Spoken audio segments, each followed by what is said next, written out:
कृष्णाय वासुदेवाय हरये परमात्मने प्रणतः क्लेशनाशाय गोविन्दाय नमो नमः।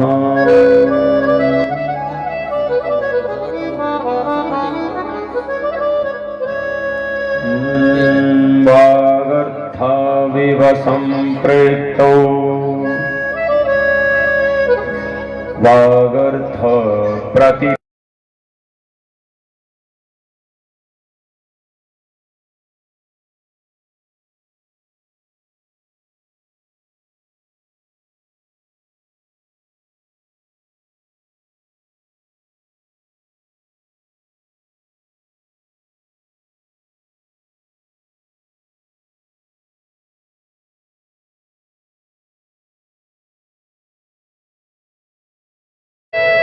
श्रद्धा विश्वास रूपिणो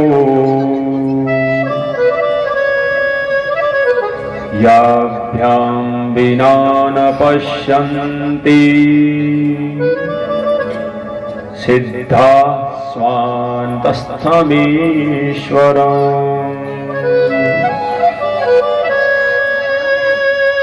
बोलिए चंद्रमौलेश्वर भगवान की जय।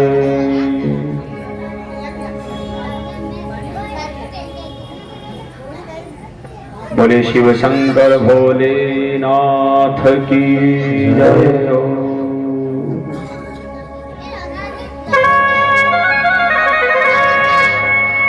ओम नमः शिवाय ओम नमः शिवाय हर हर भोले नमः शिवाय नमः शिवाय नमः शिवाय हर हर भोले नमः शिवाय नमः शिवाय ओम नमः शिवाय हर हर भोले नमः शिवाय ओम नमः शिवाय हर हर भोले नमः शिवाय।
शंकर भगवान की जय हो।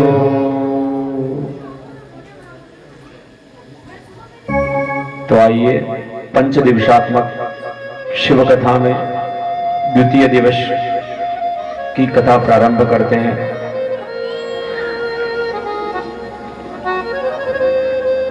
आपने कल की कथा में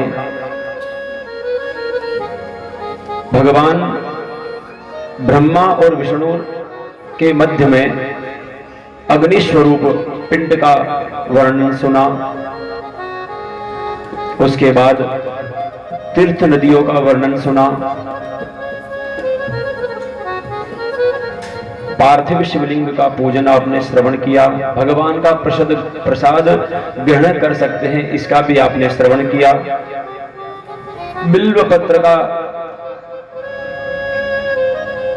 बिल्व पत्र की जो भी महिमाएं हैं उनका आपने श्रवण किया। और शास्त्र संबंध साक्षात त्रिवेणी के कब दर्शन होते हैं,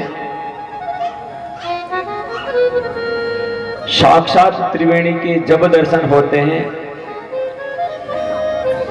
आपके सन्मुख यदि कोई ब्राह्मण देवता या कोई अन्य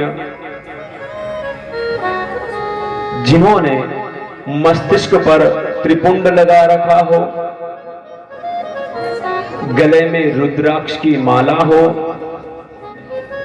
और अहंकार रहित मुख पर ओम नमः शिवाय का जाप चलता रहे, यदि आपके सामने यह स्थिति या ऐसे व्यक्तियों का दर्शन होता है तो भगवान कहते हैं कि साक्षात त्रिवेणी के दर्शन आप कर लेते हैं।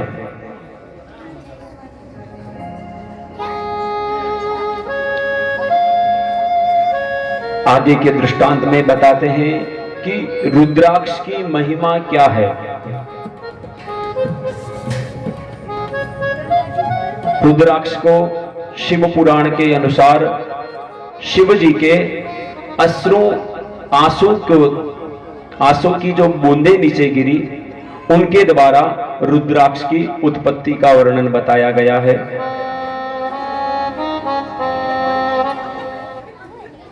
रुद्राक्ष सर्वश्रेष्ठ कब होता है?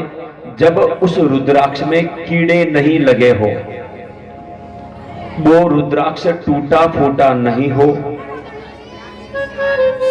यदि वो रुद्राक्ष केवल गोल है, उसमें छोटी छोटी बिंदियां नहीं है, तो उसको भी श्रेष्ठ नहीं कहा जाता है। अब शास्त्र में सर्व उत्तम रुद्राक्ष किसे कहा गया है? रुद्राक्ष तो उत्तम है, परंतु उसमें डोरा पिरोने वाला अगर छेद स्वतः हो जाता हो तो उसको सर्वश्रेष्ठ रुद्राक्ष या उत्तम रुद्राक्ष माना जाता है महाराज। अब कहते हैं कि भगवान रुद्राक्ष तो हर कोई नहीं पहन सकता है, कहते नहीं कहते? रुद्राक्ष किसको पहनना चाहिए? रुद्राक्ष कौन धारण कर सकता है? रुद्राक्ष पहनने का अधिकार किसको दिया है? तो भगवान भूत भावन भोलेनाथ कहते हैं, सर्वश्रमाणाम वर्णानाम स्त्री शूद्राणाम शिवाग्नया धार्याः सदैव रुद्राक्षाः। अर्थात सर्व आश्रमाणाम वर्णानाम स्त्री शूद्राणाम शिवाग्नया। शिव पुराण में विंध्येश्वर संहिता में 25वें अध्याय का 47वां श्लोक है। जो रुद्राक्ष धारण किए हो पूरे शरीर में मृत्युंजय जाप चल रहा हो, यदि उनके दर्शन हो जाते हैं तो भगवान साक्षात भोलेनाथ के दर्शन हो जाते हैं महाराज।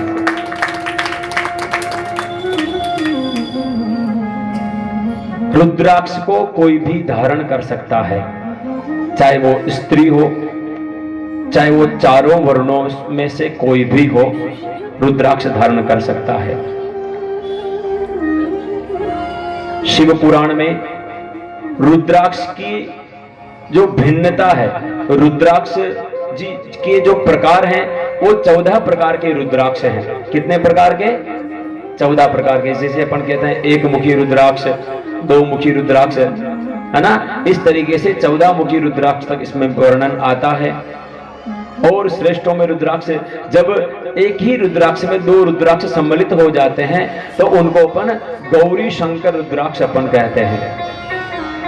तो भगवान माता पार्वती और शंकर का स्वरूप होता है जो मिला हुआ रुद्राक्ष होता है।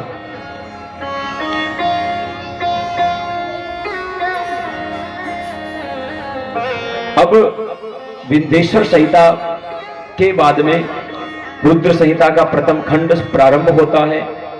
उसमें सृष्टि का विवेचन बताया गया है। यहां पर ब्रह्मा जी नारद जी को कथा सुना रहे हैं। कौन सुना रहे हैं? ब्रह्मा जी नारद जी को कथा सुना रहे हैं। भगवान शिव की महिमा बताते हैं और कहते हैं कि शिव को भजने के लिए आपको किसी की आवश्यकता नहीं रहती है। केवल राम नाम संकीर्तन से भी शिव की प्राप्ति हो सकती है। ओम नमः शिवाय का जाप करने से शिव की प्राप्ति हो सकती है।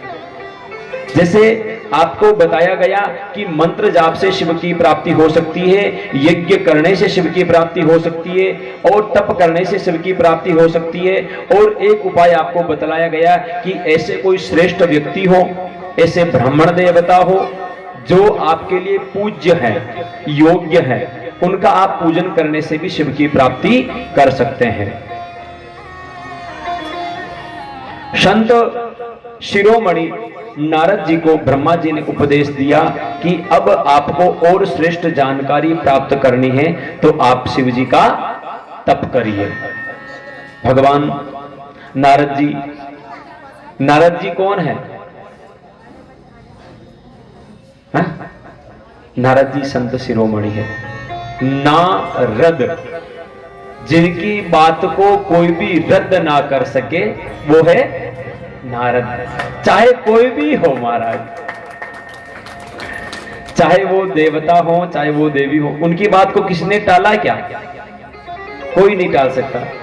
अब महाराज माता पार्वती के वहां चले गए, उनको कहा कि आपके पति कुछ छुपा रहे हैं आपसे। अब वो माता जी वहां पाछे पड़ गया, शंकर भगवान था बताने पड़ी सिख बात छुपा रहा। उसके बाद में महादेव जी ने माता पार्वती को ब्रह्म ज्ञान दिया था। अब ब्रह्म क्या पैदा किया? माता पार्वती को कहा कि आपके पति आपसे कुछ छुपा रहे हैं, आपको तो उन्होंने बताया नहीं, वो मुंड की माला क्यों पहने हुए हैं? अब महाराज मुंड कटा तो 108 मुंड माला की भगवान धारण कर रखी। तो नारद जी ने उनको कह दिया कि आपके पति ने किसकी मुंड माला पहन रखी, उनको पूछो एक बार। अब उनको क्या कह रहे?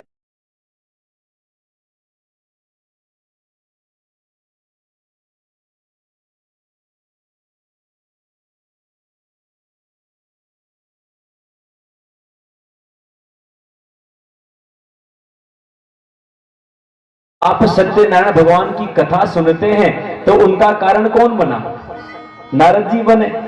क्यों? क्योंकि वो पृथ्वी लोक पर वो आए, लोगों को परेशान देखा, वापस वो नारायण के वहां गए। उन्होंने बताया कि व्यक्ति लोग आप मतलब परेशान हैं, उनका उद्धार कैसे होगा वो आप हमें बतलाइए। अब यहां पर नारद जी माता पार्वती से बात ही नहीं करते, उनको कहते ही नहीं। तो यहां पर माता पार्वती से शिवजी भी कथा नहीं कहते, और ना वो तोता सुनता और ना वो तोता वेद व्यास जी के स्वरूप में होता, है ना, सब आगे से आगे यहां जुड़ता हुआ। तो नारद जी के द्वारा ही पुण्य की प्राप्ति हो सकती है। नारद जी ने भगवान महादेव की आराधना करना शुरू किया। महाराज ओम नमः शिवाय, ओम नमः शिवाय, हर हर भोले नमः शिवाय, ओम नमः शिवाय, नमः शिवाय, हर हर भोले नमः शिवाय।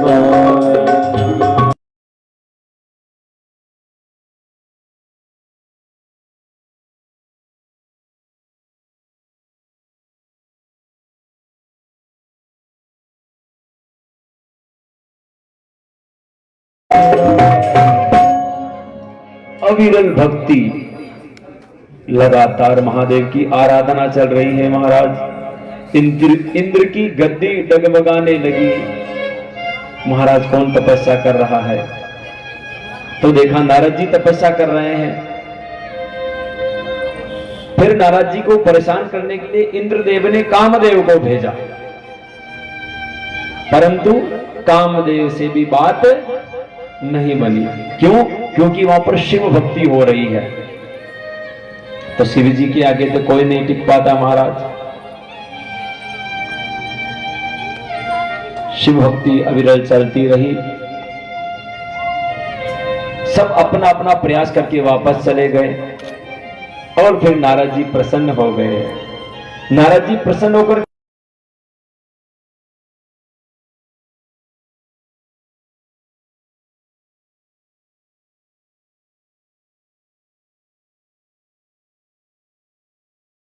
मेरे को कोई भी बीच में बाधा नहीं पैदा कर पाया।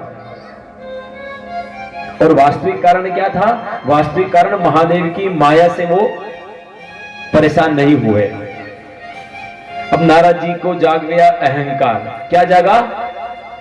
अहंकार हो गया महाराज नारद जी को। नारद जी को अहंकार हुआ। फिर वो कैलाश पर्वत पे गए। वहां देखा कि भगवान महादेव से कहने लगे, है महादेव आप क्या करते हो? मैंने तो कामदेव को जीत लिया। महादेव से वार्तालाप हुई। फिर वो वैकुंठ में चले गए। विष्णु भगवान से भी कहा कि भगवान था तो माया नगर है, लेकिन मान के भी माया है जो कार्तिक मतलब कामदेव ने मैं हरा चुकी हूं। ब्रह्मा जी के भी पास गए। फिर तीनों देवों ने देखा कि नारद जी अगर अचानक अहंकार में आ जाए तो आगे की व्यवस्था कैसे संपन्न हो पाएगी। तो नारद जी का अहंकार तोड़ना पड़ेगा। तो उन्होंने योजनाएं क्या चलाई महाराज? कहा जाता है कि माया निर्मित एक नगर का आविष्कार किया। शिव शील निधि की कन्या पर नारद जी मोहित हो गए। कौन हुए मोहित? अब नारद जी महर्षि हैं, ऋषि हैं, संत हैं, संत शिरोमणि है, फिर भी वो मोहित हो गए नारद जी। ये भगवान की लीला प्रारंभ हो गई महाराज। तो भगवान नारद जी तो रहे संत शिरोमणि। अब उस कन्या से विवाह करने के लिए सुंदर रूप की आवश्यकता रहती है। कन्या पसंद कर रहे हैं या कन्या उनको पसंद करे तो क्या देखकर पसंद करेंगी? सुंदर रूप होना चाहिए। तो भगवान महादेव जी को तो देखा तो उन्होंने भस्म लगा रखी है, उनके पास नहीं है। ब्रह्मा जी वृद्ध दिखते हैं, उनके पास भी नहीं है। अब रहे विष्णु भगवान। नारद जी विष्णु भगवान के पास गए और उनसे कहा कि हे भगवान, अब मेरी विवाह करने की इच्छा जागृत हो गई है, क्योंकि अहंकार तो आ गया है और माया ने भी उनको पकड़ लिया है। तो अब मेरी विवाह करने की इच्छा है, सो आपका जो स्वरूप है वो मुझे उधार दे दीजिए, है ना? उधार लेना है आपका स्वरूप, विवाह करके वापस आपको दे दिया जाएगा महाराज। नारद जी कह रहे हैं। तो भगवान ने क्या किया? आपने सुना होगा ना भगवान ने क्या किया। भगवान ने गर्दन से नीचे वाला तो साक्षात नारायण है, परंतु मुख जो है वो बानर का है। किसका है? बानर का मुंह दे दिया नारद जी को। अब नारद जी को ये पता नहीं कि मुख कैसा दिख रहा है, परंतु पूरा हाथ पैर वगैरह वक्षस्थल सब भगवान विष्णु भगवान ही दिख रहे हैं उनको। तो महाराज स्वयंवर होने लगा। कन्या का, शील निधि की कन्या का स्वयंवर में नारद जी पूरे ओवर कॉन्फिडेंस ले गया, अभी वो माड़ा हमारा गला में आए। परंतु वहां भगवान नारायण भी पधारे थे। वहां तो ध्यान फेरी नंबर मारो आए जो मन फेरा दे, नारायण तो बच्चा है। परंतु उनका मुख वानर जैसे दिखा और उस कन्या ने भगवान नारायण के गले में माला डाल दी। महाराज नारद जी देखकर टक्की बेगी हुई हो, ऐसी क्या घटना हुई। इसी के साथ में वहां पर शिवगण भी पधारे थे, तो शिवगणों ने नारद जी को देखकर हंसने लगे। नारद जी के तारा मुंडो तो देखता था, महाराज तक मुंडो 15 जान मेरे तो ब्याह करवा गया था, विवाह करने के लिए आ गए, आपका मुख बानर जैसा दिख रहा है। तो वो हंसने लगे।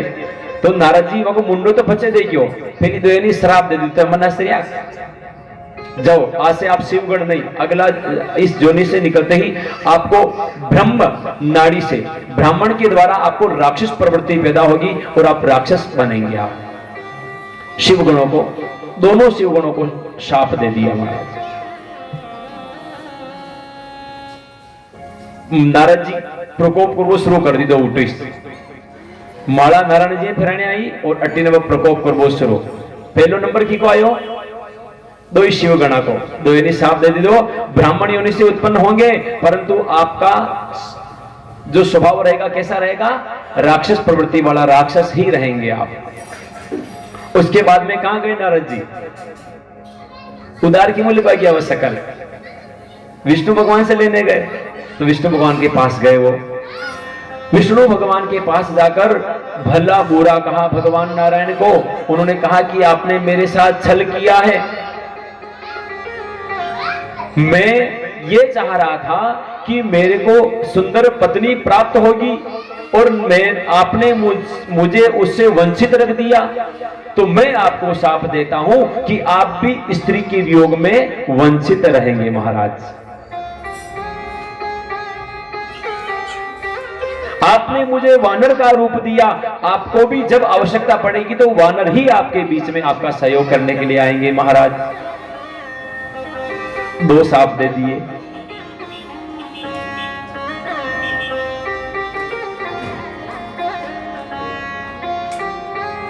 अब नारद जी सोच में पड़ गए, मैंने ये क्या कर दिया। देखो प्रायश्चित तो होता है। नारद जी अहंकार में थे, उनका अहंकार टूट गया। मतलब मैं यूं ही घूम रही हूं, घमंड का महीना थी तो कुछ भी नहीं है। मतलब अहंकार जो शब्द है वो अपने को नहीं रखना चाहिए। अहंकार में बहुत सारे चूर हो गए। कौरवों ने अहंकार किया, रावण ने अहंकार किया। एक बार कहा जाता है, पुराणों में लिखा हुआ है, एक बार हनुमान जी को भी जग गया था। जब हनुमान जी महाराज लंका में गए थे, तो लंका में जब भगवान माता सीता को उन्होंने संभाल लिया, वो क्यों कसा भी मांद्रा न जा सकिया, लेकिन मैं माता सीता को मैंने ढूंढ लिया है। ये क्या जागा उनके मन में, अहंकार जाग गया। अब वो अशोक वृक्ष के ऊपर जाके भी बैठ गए, है ना। अशोक वृक्ष के ऊपर जाके बैठ गए और वो कहूं मतलब आपकी लंका का मैंने खिने भी ध्यान को ना मैं हटाया दो में। अहंकार जाग गया। उसके बाद में क्या हुआ, रावण आया, माता सीता को भला बुरा के वापस चला गया, है ना। और उसके बाद में त्रिजटा नाम राक्षसी एका, त्रिजटा नाम की एक राक्षसी थी, परंतु वो सद्गुणों वाली थी। वो आते ही सीता माता को क्या कहती है, आपको सबको पता है क्या कहती है वो आते ही सीता माता को ये कहती है कि अपनी लंका में एक बंदर आएगा, आपको चिन्ह देगा और सपने बानर लंका जारी, और वो लंका को भी जलाएगा। और फिर राम जी फिर आपको 4 दिन के अंदर लेने आएंगे। हनुमान जी की आंखें खुली की खुली रह गई। महाराज को मेरी तो किसी को पता ही नहीं था, ये त्रिजटा आके और राम जी के द्वारा ही मेरे को बता रही है कि अब अपन आगलो काम ही करना। भाई अटा तक तो आ गया, भाई अशोक वृक्ष में तो बैठा था काम, पर अगली योजना राम जी के द्वारा सपना आ गया, राम जी ने सपना दे दिया। अब हनुमान जी को क्या काम करना है, भाई हनुमान जी तो वहीं से आ जाते हैं वापस। लेकिन माता को संदेश सुनाना है, संदेश सुनाने के बाद में लंका को जलाना है, और लंका को जलाने के बाद में पुनः राम जी के पास में जाके ये सूचना देनी है और राम जी को यहाँ लाना है। ये उन्होंने योजना आगे सुन ली थी, तो वहां पर हनुमान जी का अहंकार टूट गया। ऐसे ही भगवान यहाँ पर नारद जी अहंकार से टूटते हैं, नारायण से क्षमा याचना करते हैं, भगवान आप त्रिदेवों में एक देव हैं, मैंने गुस्से में आपको शाप दे दिया, आप हमें क्षमा करिएगा। शिव गणों से भी कहा गया कि हम आपकी क्षमा याचना करते हैं। अहंकार जाग गया था।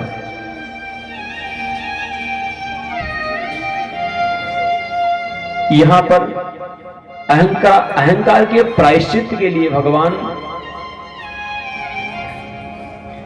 कहते हैं कि अब जो शिव गणों को अभिशाप दिया है, जो शाप दिया है, उससे मुक्ति कैसे मिलेगी।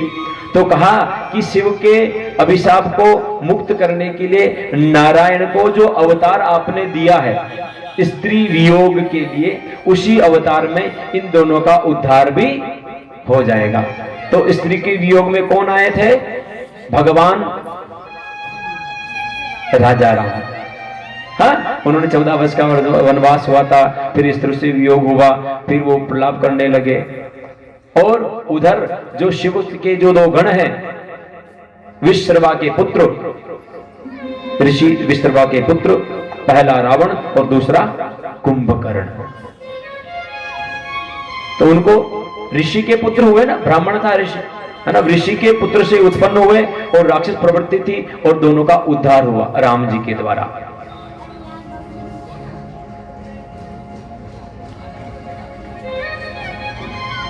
फिर महादेव जी की आंखें खुली, उन्होंने बताया गया कि ब्रह्मा जी ने उनको बताया कि आपके ऊपर कामदेव का प्रभाव इसलिए नहीं हुआ क्योंकि वहां पर महादेव की माया थी। तो भगवान नारद जी ने निश्चय किया कि अब मैं महादेव जी की जितने भी तीर्थ हैं उन सभी का मैं भ्रमण करूंगा। तो नारद जी काशी गए, सर्व तीर्थों का दर्शन कर पुनः ब्रह्मलोक में आए। ब्रह्मा जी द्वारा आगे की उनको कथा बताते हैं कि सर्वप्रथम जब कुछ नहीं था इस ब्रह्मांड में, तब सत था। महादेव और महादेवी का बखान बताते हैं। एक सुंदर सा वन, आनंद वन की स्थापना भगवान भोलेनाथ और माता पार्वती काशी जी में रहने लगे। उसके उपरांत एक सुंदर से पुरुष की उत्पत्ति करी। तीनों लोगों में सुंदर कौन है बताइए आप? हाँ, कौन है? श्री राम सुंदर है। तीनों लोकों में 3 देवता है ना, ब्रह्मा, विष्णु और महेश। इनमें से सुंदर कौन है? महेश। विष्णु भगवान को दिया ना उपाधि। भगवान भोलेनाथ साक्षात कर्पूर गौरम करुणावतारम, मतलब एक पुराणों में उल्लेख आता है भगवान भोलेनाथ इतने सुंदर थे कि कोई दूसरों के पास जाता ही नहीं था। तो महादेव को कहा गया कि हे महादेव, आपका तो रंग रूप में थोड़ा सा घुसाड़ दो, आप छुपा दो। तो उन्होंने क्या शुरू कर दिया? उन्होंने क्या शुरू किया? शास्त्रों में इसमें बताया जाता है कि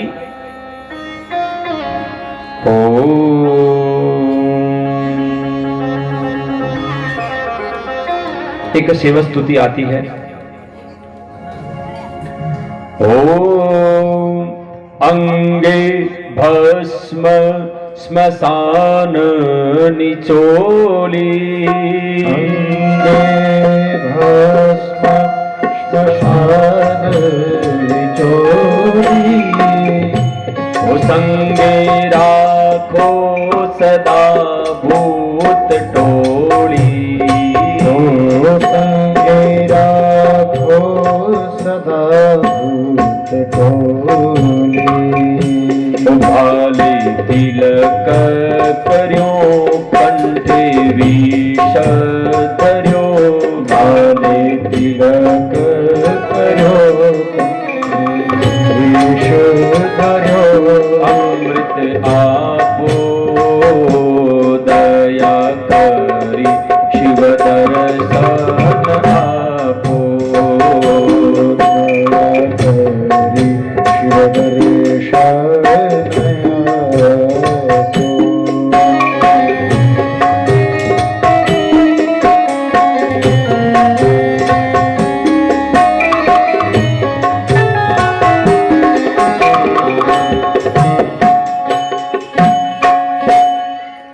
भगवान ने स्वरूप कैसा धारण किया?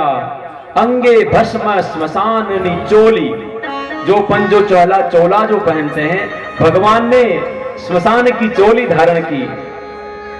सदा संग राखो भूत टोली, तो भगवान ने भूत टोली साथ में रखना शुरू कर दिया महाराज, है ना। भाले तिरक, अब कोई त्रिपुंड कोई लगाते नहीं, केवल महादेव जी लगाते हैं महाराज। त्रिपुंड लगा दिया, भस्म लगा दी, है, चर्म धारण कर लिया। सुंदर से पुरुष की उत्पत्ति करी, नाम रखा विष्णु। नार जल में शयन किए हुए नारायण भगवान, विष्णु भगवान की नाभि से भगवान कमल उत्पन्न हुआ। कमल से ब्रह्मा भगवान जी पधारे, ब्रह्मा जी पधारे। तीनों देवता है, तीनों देवता एक दूसरे के पूरक कहे गए हैं महाराज। तीनों देवता ब्रह्मा, विष्णु और महेश, ये देवता है। कौन है ये? देवता। इसके बाद में जैसे इंद्र भगवान है, वरुण भगवान है, अग्नि भगवान है, ये इन्हीं के द्वारा निकले हुए हैं। इसलिए अपन कहते हैं देवता बहुत सारे हैं, परंतु विशेषतः प्रमुखतः तीन देवता बताए गए हैं। और भगवान जब नारायण कौन है? अब बताते हैं कि शिवस्य हृदयम विष्णु, विष्णुस्य हृदयम शिव। भगवान शिव जी के हृदय में भगवान साक्षात विष्णु विराजमान है और विष्णु जी के हृदय में साक्षात शिव विराजमान है। तो इन दोनों में कोई भी भेद नहीं है। अब कोई कहता है कि भगवान मैं तो नारायण को मानता हूं, मैं राम जी को मानता हूं और शंकर भगवान को नहीं मानूंगा। सुना है ना, अपने कहते हैं, बहुत सारे कहते हैं। परंतु महाराज रामायण में स्पष्ट लिखित में दिया गया है, एक दोहा है, ओम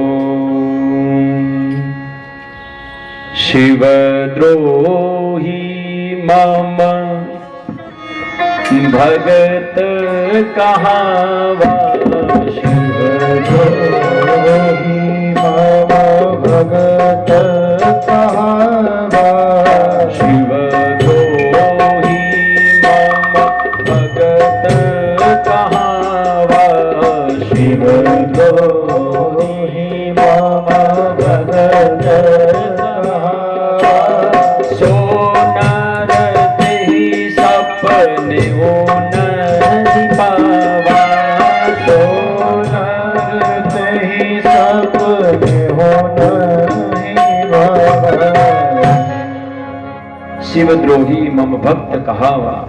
राम जी कह रहे हैं कि जो शिवद्रोही है, भाई मैं तो राम जी को मानूंगा, शिव जी को नहीं मानूंगा। राम जी कह रहे हैं शिवद्रोही मम भक्त कहावा, सो नर तेहि, उस व्यक्ति को सपने हो नहीं पावा। साक्षात की बात तो छोड़िए, उस व्यक्ति को मैं सपने में भी नहीं मिलूंगा यदि वो कहता है कि मैं शिव जी को नहीं मानूंगा। यहां पर शंकर भगवान की भी यही स्थिति है। शंकर भगवान भी यही कहते हैं, यदि आपने मेरा ध्यान किया है तो आपको विष्णु भगवान का ध्यान भी करना चाहिए। शिवे भक्ति शिवे भक्ति शिवे भक्तिर भवे भवे, अन्यथा शरणम नास्ति त्वमेव शरणम मम। भगवान नारद जी ने उनको कह दिया, बाद में उनका अहंकार टूटा और कहा कि शिवे भक्ति शिवे भक्ति शिवे भक्ति भवे भवे, अन्यथा शरणम नास्ति, मुझे अब कहीं नहीं जाना है, त्वमेव शरणम मम, मैं आपकी शरण में आया हूं भगवान।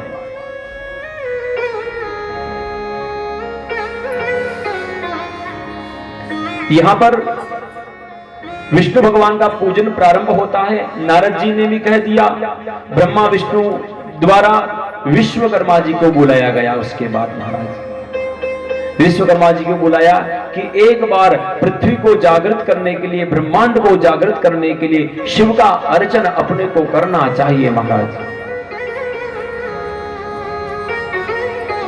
अलग अलग देवताओं को अलग अलग शिवलिंग सौंपी गई। शास्त्रों में उल्लेख है, इंद्र को पद्मराग का शिवलिंग सौंपा गया, कुबेर जी को सोने का शिवलिंग सौंपा गया, धर्मराज जी को पुखराज का शिवलिंग सौंपा गया, वरुण देवता को श्याम वर्ण का शिवलिंग सौंपा गया, विष्णु जी को इंद्र नील का शिवलिंग सौंपा गया, ब्रह्मा जी को सोने का शिवलिंग सौंपा गया, विश्वेदेव को चांदी का शिवलिंग सौंपा गया, वसुदेव को पीतल का, दोनों अश्विनी कुमार जो वैद्य हैं देवताओं के, उनको पार्थिव शिवलिंग का पूजन सौंपा गया, लक्ष्मी जी को स्फटिक शिवलिंग सौंपा गया, आदित्य आदि सूर्य आदि ग्रह देवता को ताम्र का शिवलिंग सौंपा गया, सोम देवताओं को, चंद्र देवताओं को मोती का शिवलिंग सौंपा गया, अग्नि को वज्र का, हीरे का शिवलिंग सौंपा गया महाराज, ब्राह्मण और ब्राह्मणी को मिट्टी का शिवलिंग सौंपा गया, मयासुर को चंदन का, नाग देवताओं को मूंगे का, देवी को मक्खन का, योगी जन को भस्म का, यक्षगण को दही का, छाया देवी को आटे का और बाणासुर को पारद शिवलिंग सौंपा गया महाराज।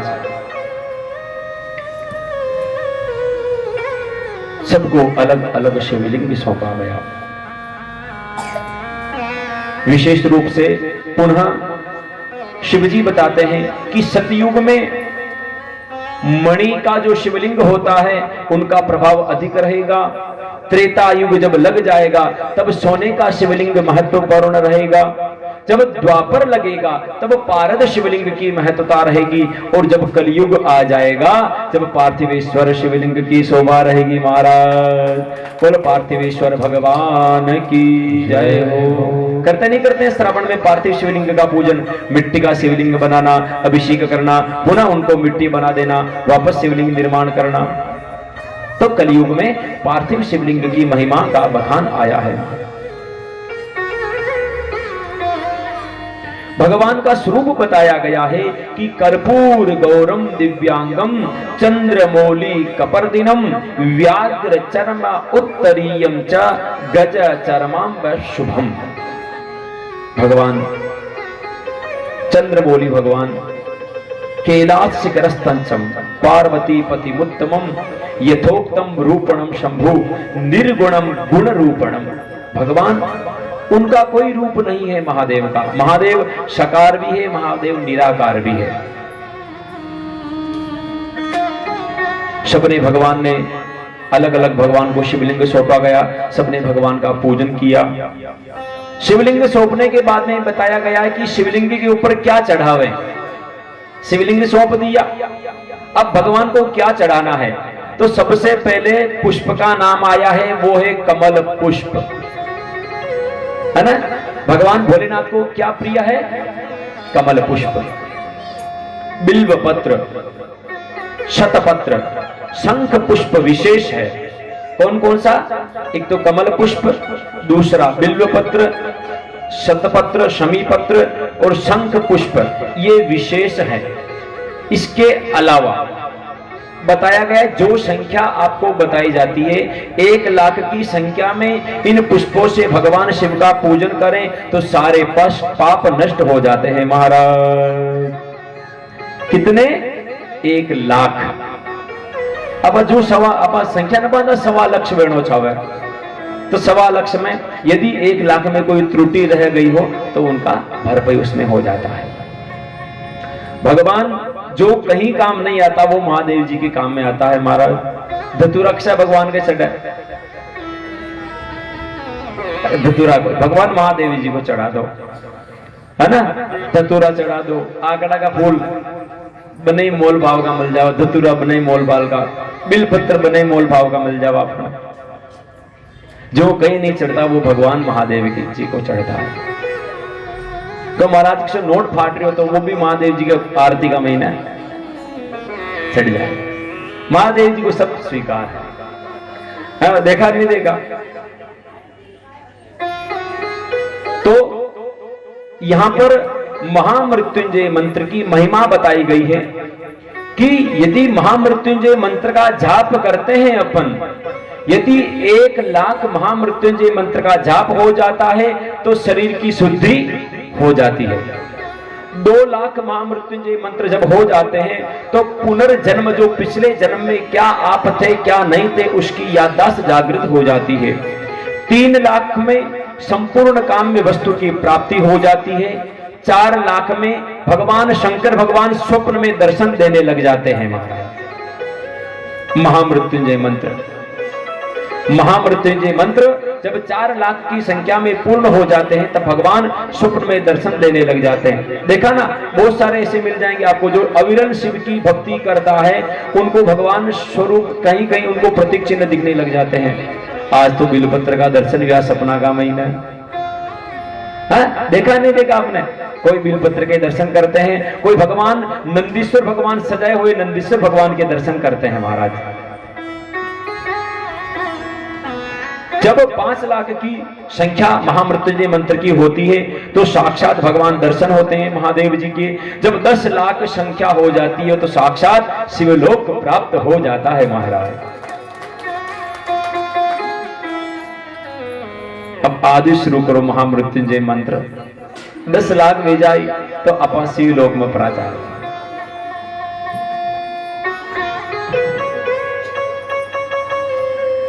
अन्न के अंदर भगवान को पूजन में क्या चढ़ाना है बता दिया कि आप भगवान को तुलसी दल का ऊपर का जो मंजरी होता है वो भगवान को चढ़ा सकते हो, अर्क पुष्प चढ़ा सकते हो, चमेली का पुष्प चढ़ा सकते हो, समी पत्र चढ़ा सकते हो, कनेर के पुष्प, वो भी गोल नहीं बिकते हैं, वो भी कहीं पे भी मिल जाएंगे आपको, है ना।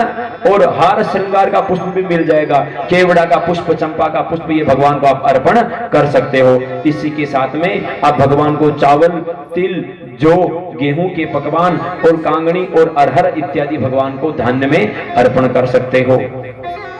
विशेष रूप से भगवान को रुद्री का पाठ अति प्रिय है, जिसको अपन अभिषेक में ब्राह्मणों के द्वारा बुलवाते हैं, रुद्री का पाठ।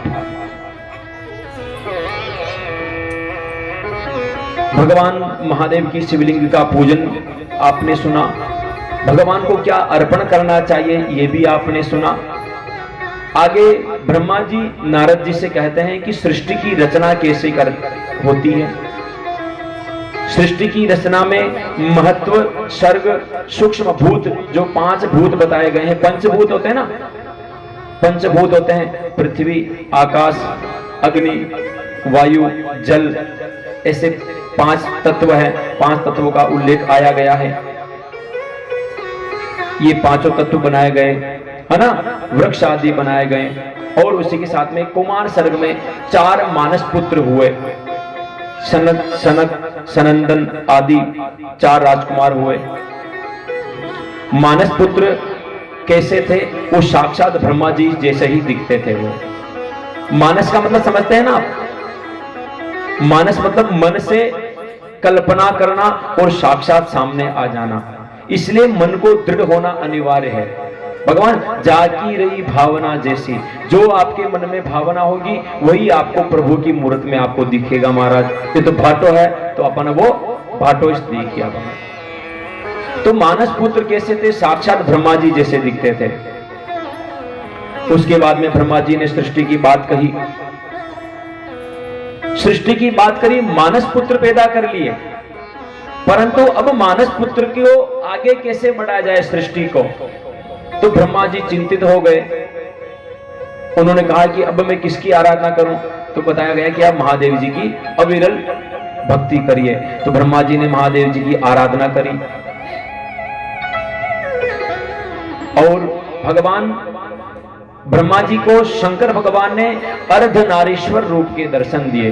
और अर्धनारीश्वर भगवान की जय हो।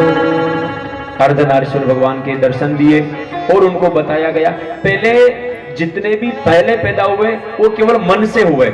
जैसे कोई कान से पैदा हो रहा है, कोई भ्रुकुटी से पैदा हो रहा है, कोई आंख से पैदा हो रहा है, कोई मुख से पैदा हो रहा है, कोई मन से पैदा हो रहा है। लेकिन जो बताया गया कि योनियों से जो पैदा होने की जो प्रथा है, जैसे कि सबसे पहले भगवान ने अर्धनारीश्वर का रूप उनको बताया ब्रह्मा जी को, और कहा कि आपके एक अंग से पुरुष को पैदा करिए और एक अंग से स्त्री को पैदा करिए, और फिर आगे सृष्टि का शुरू हो जाएगा। तो स्वयंभू मनु और शतरूपा की उत्पत्ति हुई, ऋषियों की तथा दक्ष कन्याओं की संतानों का वर्णन हुआ। अब भगवान ये आता है कि जो सृष्टि की रचना करी, जितने भी देवी देवता हैं, जितने भी संत हैं, जितने भी ऋषि हैं, भाई अपनी सृष्टि कितनी बड़ी है, सृष्टि कितनी बड़ी है, बहुत बड़ी है। तो उसका एक छोटा सा अंग है भारत, है ना, कितनी बड़ी है, अतरा सागर है ना, 7 द्वीप है, परंतु छोटे से भारत में अब भगवान न तो अमेरिका में पैदा हुआ, न उटिन पैदा हुआ, केवल भारत वर्ष जो है ना, इसी भारत वर्ष में ही देवता उत्पन्न हुए, देवता पैदा हुए, संत ऋषि पैदा हुए। तो भगवान ने इसी क्षेत्र को क्यों चुना, भारत को क्यों चुना, और कहीं पे भी पैदा हो सकते थे, है? भारत में ही पैदा क्यों हुए, भारत में ही लीलाएं क्यों रची? तो कहते हैं कि ये जो पूरा जो ब्रह्मांड है, पूरी जो सृष्टि है, वो भगवान का जो स्वरूप माना जाता है। कोई हाथ है, कोई पैर है, कोई, है ना, कोई पैर है, कोई मतलब उदर है, कोई पृष्ठभाग है, परंतु ये जो भारतवर्ष जो है, वो भारतवर्ष भगवान का हृदय है। क्या है? भगवान का हृदय है। इसलिए भगवान, जब हृदय नहीं रहेगा तो व्यक्ति क्या करेगा? इसलिए दिल में होना अनिवार्य है। कोई मन का हाथ टूट जाओ तो बना हाथ भी रह सके, जीवित रह सके वो, है ना, पैर कट जाए तो भी जीवित रह सकता है, परंतु हृदय जब नहीं रहेगा तो वो व्यक्ति कैसे जिएगा? इसलिए भारत को श्रेष्ठ बताया गया है, भारत को श्रेष्ठ बताया गया है।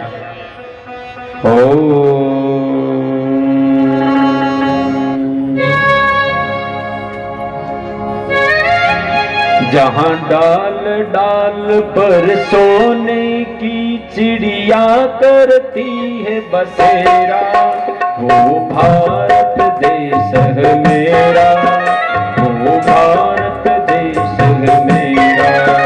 जहां डाल डाल पर सोने की चिड़िया करती है बसेरा, वो भारत देश है मेरा, वो भारत देश।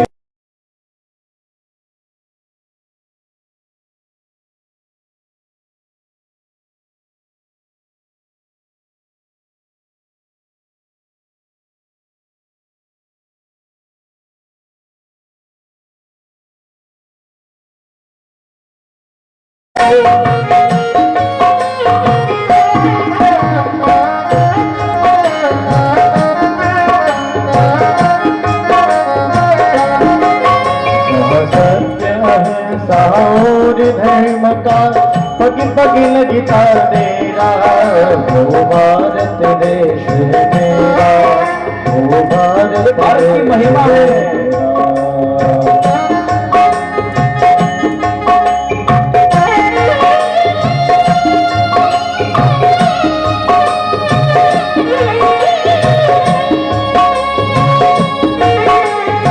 भारत माता की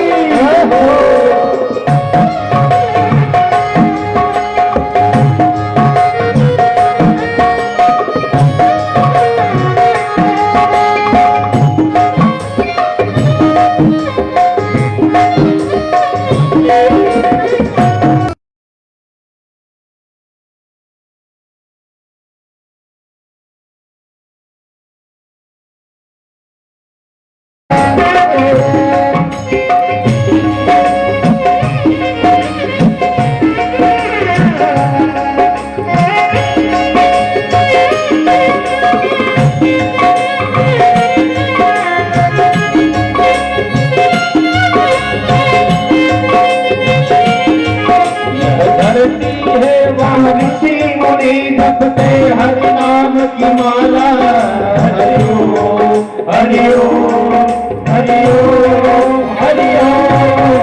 हर दाल की की बाला और हरि की बाला, सूरज सबसे पहले आकर डाले अपना डेरा, वो भारत देश है मेरा, वो भारत देश है मेरा। नैन पर सोने की चिड़िया करती हूँ बसेरा, वो भारत देश है मेरा, वो भारत देश है मेरा।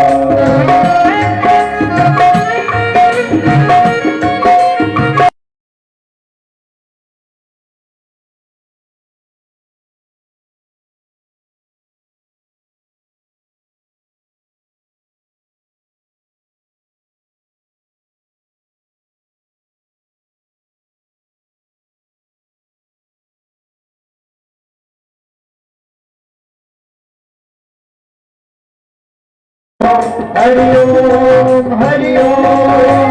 उत्तर दक्षिण पूरब पश्चिम तो अमृत पिलवाए, तो अमृत पिलवाए।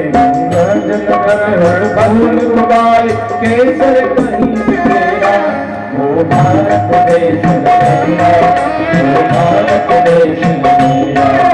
लाल लाल सोने की चिड़िया करती है बसेरा, वो भारत देश मेरा, वो भारत देश मेरा।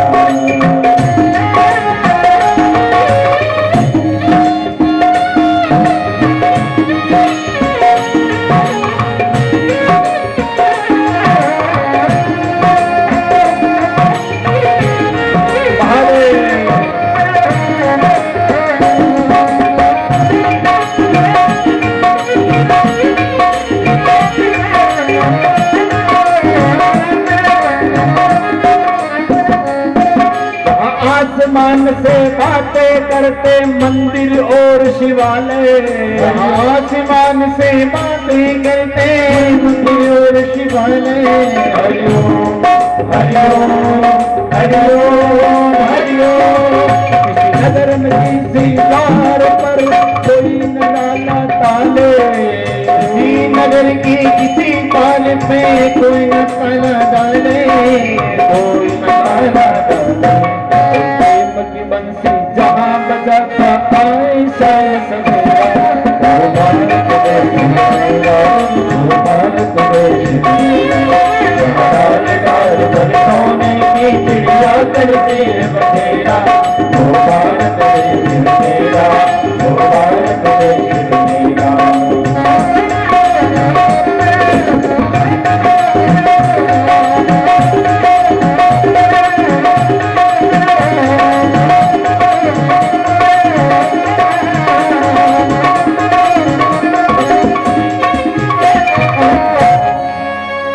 भारत माता की जय। आगे का दृष्टांत स्वयंभू मनु और शत्रुपा। भगवान ब्रह्मा जी के दोनों नेत्रों से मरीचि ऋषि की उत्पत्ति हुई। हृदय से भगवान भृगु की, सिर से अंगिरा ऋषि की, व्यान वायु से पुलह की, उदान वायु से पुलस्त्य की, समान वायु से वशिष्ठ जी की, अपान वायु से क्रतु जी की, दोनों कानों से अत्रि ऋषि की, प्राणों से दक्ष की, गोद में नारद जी, छाया से करदम, संकल्प से धर्म, और इनके बाद देव दानव उत्पन्न होने लगे। महाराज नारद जी कहां से उत्पत्ति हुई? नारद जी की गोद से। कहां से हुई? गोद से उत्पत्ति हुई। ब्रह्मा जी कहते हैं कि नारद महादेव की प्रेरणा से ही मैं दो शरीर वाला बन गया, और आधे शरीर से स्त्री और आधे शरीर से पुरुष उत्पन्न हुए। पुरुष स्वयंभू मनु थे, स्त्री शत्रुपा थी, शत्रुपा से प्रियव्रत और उत्तानपाद के दो पुत्र हुए, और शत्रुपा से पुत्री में आकुति और देवहूति और प्रसूति तीनों पुत्रियां पैदा हुई। महाराज पुत्र में क्या नाम है? प्रियव्रत और उत्तानपाद, और पुत्रियों में आकुति, देवहूति और प्रसूति तीनों पुत्रियां हुई। महाराज आकुति का विवाह प्रजापति रुचि के साथ हुआ, देवहूति का विवाह करदम ऋषि से हुआ, और प्रसूति का विवाह प्रजापति दक्ष के साथ हुआ।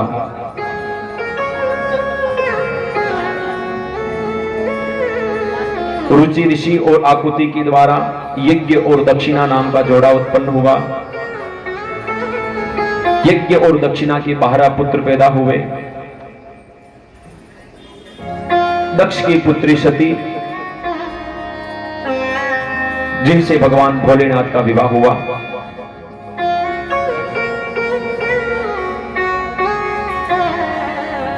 और सती माता का दृष्टांत आप सबको ज्ञात है कि सती माता का जब दक्ष विवाह हो चुका था और विवाह में जो है अपमान हुआ था ना यज्ञ में, आप सबको जैसे आपने देखा होगा कि यज्ञ हुआ था, यज्ञ में प्रजापति दक्ष भी आए थे, सब देवता उनके स्वागत के लिए खड़े हो गए। क्यों? क्योंकि वो ब्रह्मा जी के पुत्र थे, इसलिए। क्यों? उनका जो उत्पान है वो प्राण से हुआ है, ब्रह्मा जी के प्राण से प्रजापति दक्ष उत्पन्न हुए थे, इसलिए सब देवता ने उनका स्वागत किया। परंतु वहां पर महादेव खड़े नहीं हो पाए और उन्होंने महादेव जी को कहा कि इन्होंने मेरा मतलब अपमान किया है, इसलिए मैं अब आगे का जो यज्ञ करूंगा इनको मैं आमंत्रित नहीं करूंगा। यज्ञ किया, यज्ञ में सब देवताओं को बुलाया गया, परंतु वहां पर शिव जी को निमंत्रण नहीं दिया। और आपनों ने एक अपभ्रंश चलता है कि सती माता ने उस यज्ञ में अपने प्राण आहुति दी थी। यही सुना ना आपने? यही सुना? क्या किया माता पार्वती ने? परंतु शास्त्र शिव पुराण यह कहता है कि जब माता सती पिताजी के घर पर जाती है, वहां पति का सम्मान नहीं मिलता है और स्वयं को निर्लज्जित समझती है, तो माता अपने स्वयं के योगाग्नि द्वारा, किसके द्वारा? योग अग्नि के द्वारा स्वयं को भस्म कर देती है। भगवान आगे का दृष्टांत आता है कि एक कुमार था, उसका नाम था यज्ञदत्त। क्या नाम था? यज्ञदत्त कुमार एक सामान्य सा बालक भगवान शिव जी के गणों में सम्मिलित हो जाता है और उसका नाम कुबेर कैसे रह पड़ता है, उसका दृष्टांत आगे आता है। कालमिक्य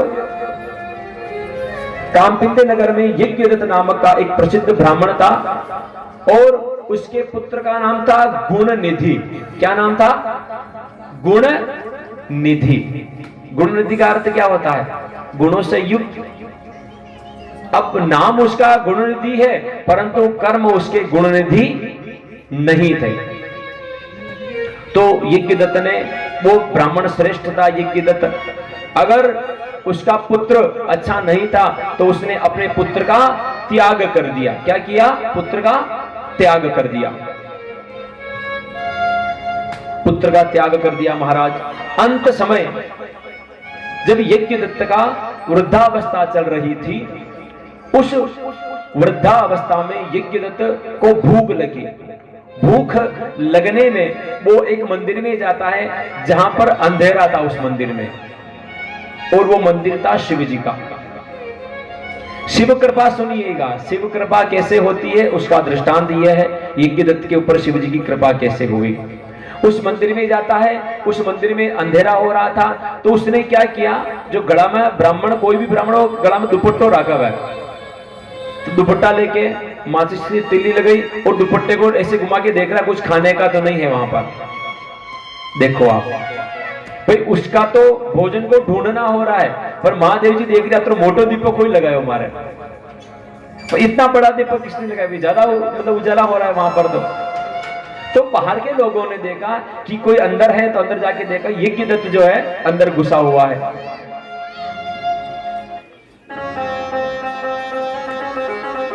तो महाराज यहां पर उसका तो चोरी करना हुआ और भगवान का दीपक स्वीकार करना हुआ। यज्ञदत्त को पकड़ा गया।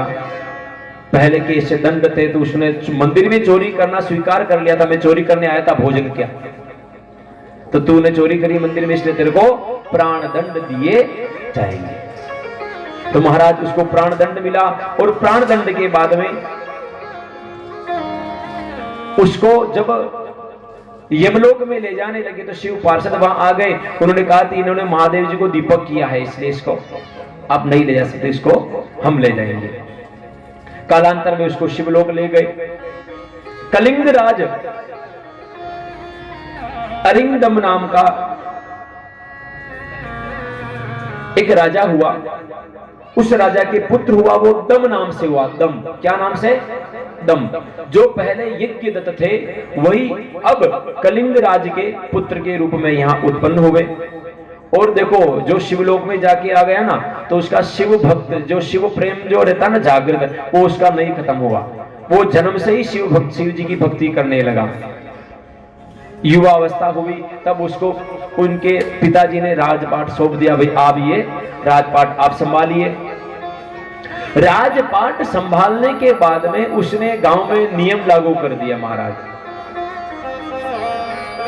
महाराज शिव भक्ति उसके खून में दौड़ रही है। उसने कह दिया कि जो भी इस नगर में रहता है उस हर एक व्यक्ति को शिवालय में दीपक करना अनिवार्य रहेगा। महाराज दीपदान सबको करना है।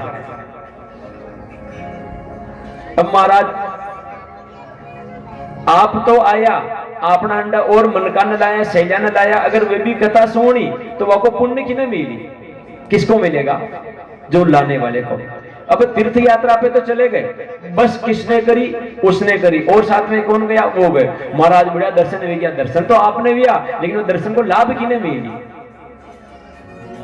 ले जावा वाला न मिली। महाराज तो यहां पर उस राजा ने, दम नाम के राजा ने उस नगर में सबको आदेश दिया कि आपको दीपदान करना अनिवार्य रहेगा शिव मंदिर में। दीपदान का आदेश दे दिया। मरणोपरांत वो दम राजा अलकापुरी के स्वामी हुए। कहां के हुए? अलकापुरी के स्वामी हुए। और अलकापुरी के स्वामी होने के बाद में वहां का राजपाट स्वीकार किया। उसके बाद में पुलस्त ऋषि, पुलस्त्य क्या नाम है? पुलस्त ऋषि के पुत्र विश्रवा, क्या नाम है? विश्रवा। और विश्रवा किसके पिताजी हैं? कुबेर जी के। और किनके हैं? कुंभकर्ण और रावण। इन दोनों के पिताजी भी वही है। अब रावण है, कुंभकर्ण है और कुबेर है। तीन भाई हैं। भाई सगे हैं, परंतु इनका आचार व्यवहार देखो आप। अब यहां पर रावण अहंकार में है, कुंभकर्ण भाई की सेवा में है और कुबेर जी शिव की सेवा में है।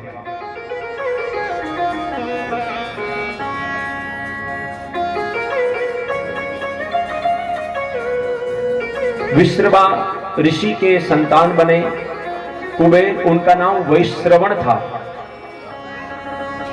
वैश्रवण ही कुबेर जी बने। कुबेर जी ने 10,000 वर्ष तक तपस्या करी महादेव की। कितने हजार तक? 10,000 तक। मतलब शिव भक्ति रोम रोम में समा गई थी। तपस्या ऐसी थी, उसका शरीर नहीं रहा, मांस मज्जा नहीं रहा, केवल हड्डियां हैं। ऐसे तपस्या चल रही है, हाथ दिख रहे हैं, मुंह दिख रहा है, कपाल दिख रहा है, केवल हड्डियां दिख रही है। ऐसी अविरल तपस्या हुई महादेव की। तो महाराज महादेव की अविरल तपस्या हुई और तपस्या से प्रसन्न होकर माता पार्वती और शंकर भगवान दर्शन देने के लिए आ गए। परंतु महाराज यहां पर कुबेर जी से एक गलती हो गई। उन्होंने माता पार्वती को कुदृष्टि से देख लिया। जैसे ही कुदृष्टि से देखा और एक आंख उसकी खत्म हो गई, फिर रही एक आंख।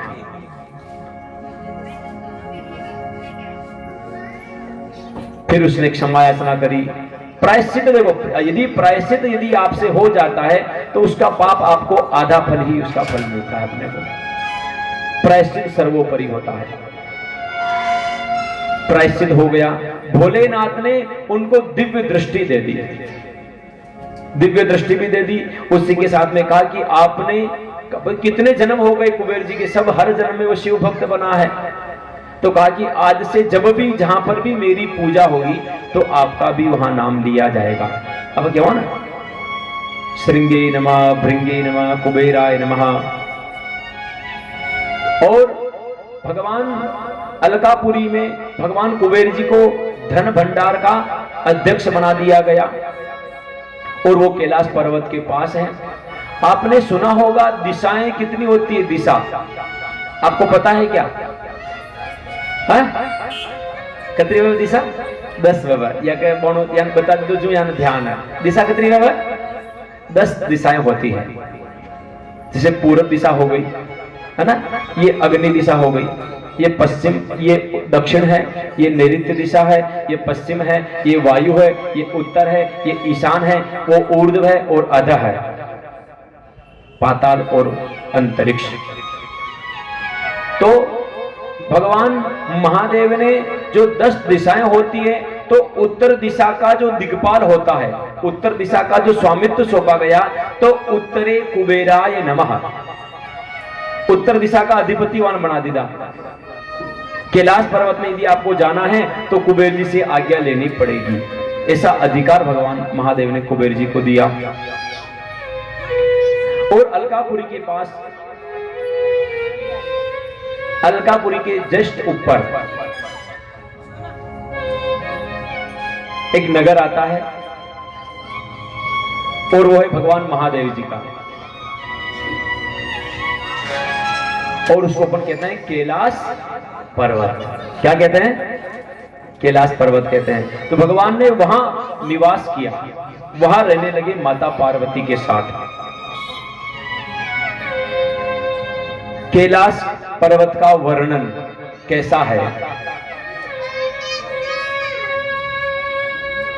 देखो आप देखा जो ब्रह्मपुरी देखो ना, ब्रह्मपुरी, ब्रह्मपुरी के भी दरवाजा लगा हुआ है ना, वैकुंठ के भी दरवाजा लगा हुआ है, इंद्रलोक के भी दरवाजा लगा हुआ है, यमपुरी में भी दरवाजा लगा हुआ है। परंतु जो जगत के पिता माता पार्वती और शंकर भगवान हैं, कैलाश पर्वत पर कोई भी दरवाजा नहीं है महाराज।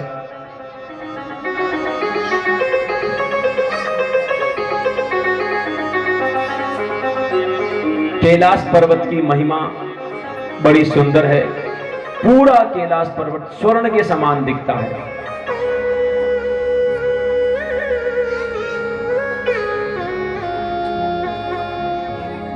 कैलाश पर्वत की महिमा के बाद में यहां पर रुद्र संहिता का द्वितीय खंड सती खंड प्रारंभ होता है।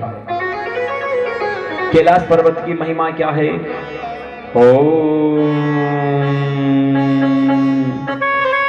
एक बिल्वपत्रम एक पुष्पम एक लोटा जल की धार। क्या कह रहे हैं? एक बिल्वपत्रम एक पुष्पम एक लोटा जल की धार, दयालु रीच देते हैं चंद्रमौली फल चार। एक बिल्वपत्र, एक लोटा, एक पुष्प और भगवान को चढ़ा दो, दयालु रीझ जाते हैं, शिव जी रीझ जाते हैं, शिव जी प्रसन्न हो जाते हैं। ओ व्यागांबरम भस्मांगरम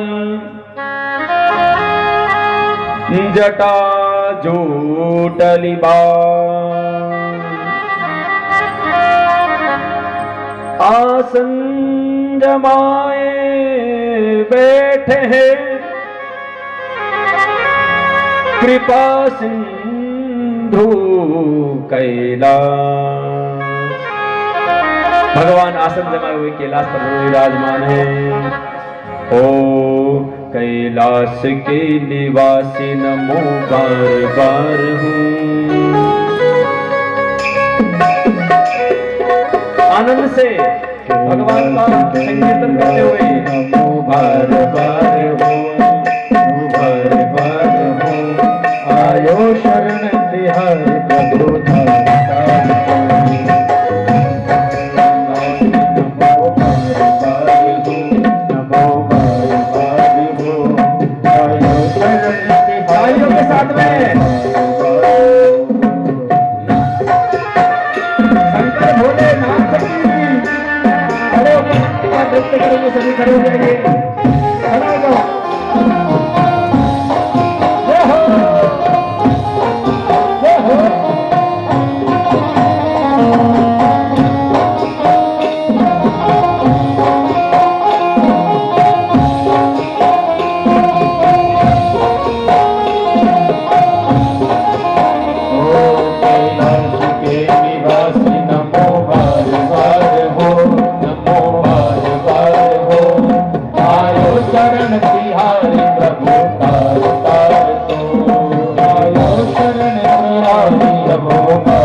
नाथ की नाचो नाचो, यहाँ नाचो तो कहीं नहीं नाचना पड़ेगा।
Hare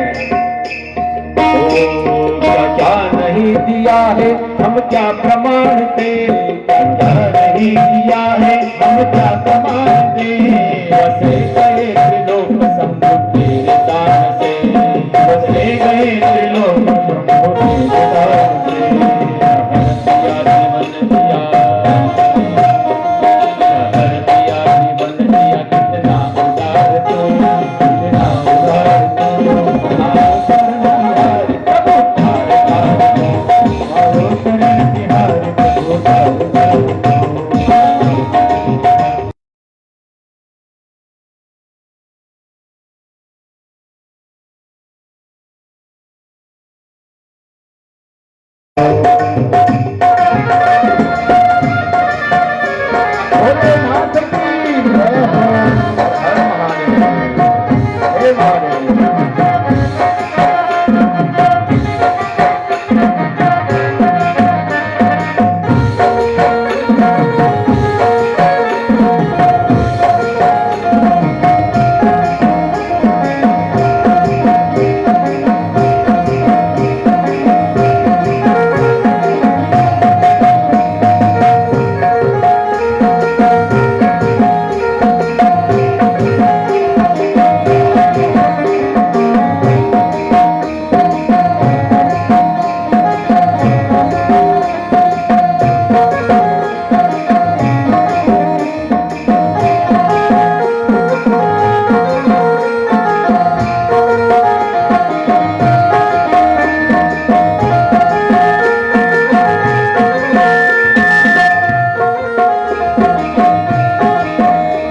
तेरी कृपा बिना महिले एक ही अणो, तेरी कृपा बिना महिले एक ही अणो, लेते हैं श्वास तेरी दया से तणो तणो, लेते हैं श्वास तेरी दया से तणो तणो।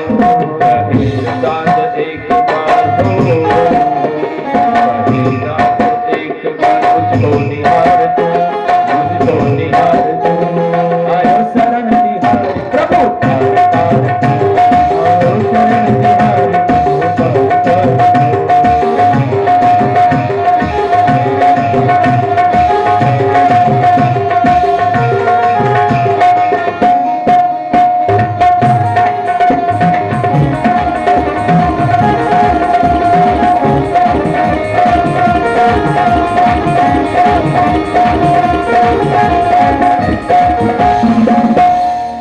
बोल शंकर भगवान की जय हो।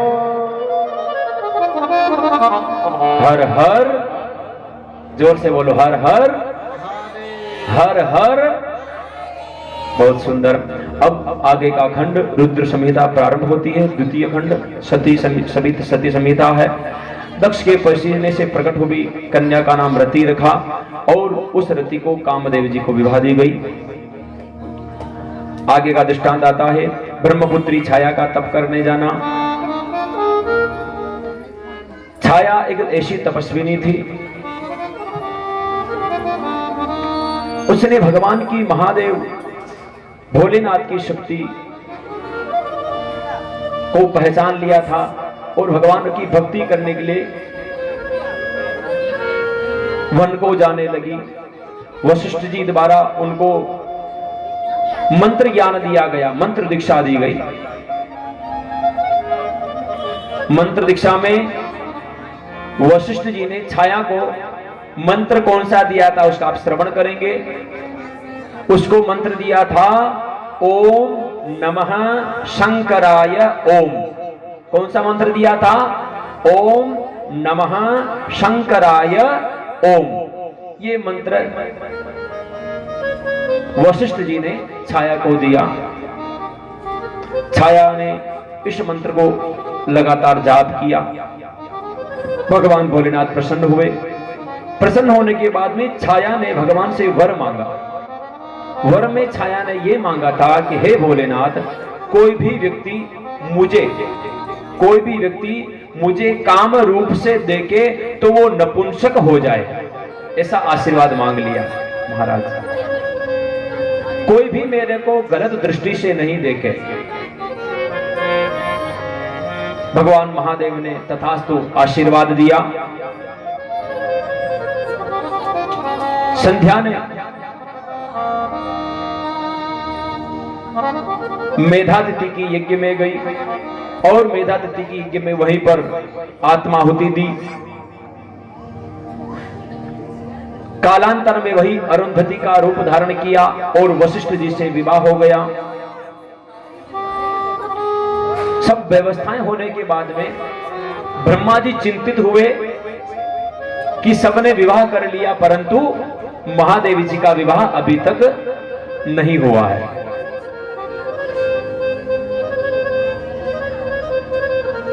महादेवी जी का विवाह करने के लिए योजनाएं बनाई गई, सभी देवता एकत्रित हुए, मंत्रणा हुई और उन्होंने कहा कि जो आपके हृदय से उत्पन्न हुए प्रजापति दक्ष है, उनको कहा जाए कि वही माता जी की प्रार्थनाएं करें और उनके घर पर माता जी आए और हम वहां पर विवाह करने के लिए चले। तो ब्रह्मा जी अपने पुत्र दक्ष के पास गए, उनको विचार विमर्श किया, उनको कहा, और दक्ष ने क्षीर सागर पर उत्तर तट में जगदम्बा मां का पूजन किया। और कहा जाता है कि जितने भी महादेवी जी के नाम हैं उतने ही माता पार्वती के नाम हैं। महादेव जी को क्या कहते हैं? महादेव। तो माता जी को क्या कहते हैं? महादेवी। भगवान शंकर को सनातन कहते हैं। क्या कहते हैं? सनातन। तो माता जी को क्या कहेंगे? सनातनी। भगवान भोलेनाथ को शिव कहते हैं। क्या कहते हैं? शिव। तो माता पार्वती को क्या कहेंगे? शिवा।